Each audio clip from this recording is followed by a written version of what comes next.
Biasa masa bulan puasa ni, kadang-kadang kita akan dengar komen-komen sinikal. Apabila ada orang tu dia nak berubah, baru nak mula untuk solat, baru nak mula untuk bayar zakat dan membuat kebaikan-kebaikan lain.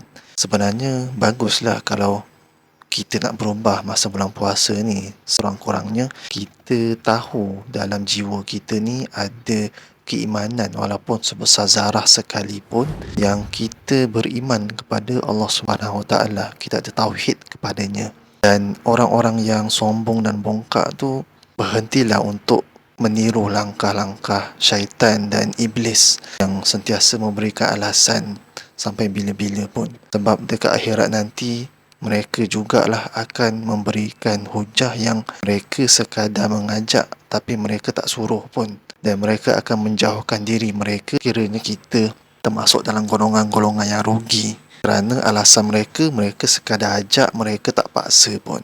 Jadi fikir-fikirkanlah, bila ada orang mula nak buat kebaikan, mula nak buat ibadah, hindarilah daripada keluarkan kata-kata yang tak berguna pun.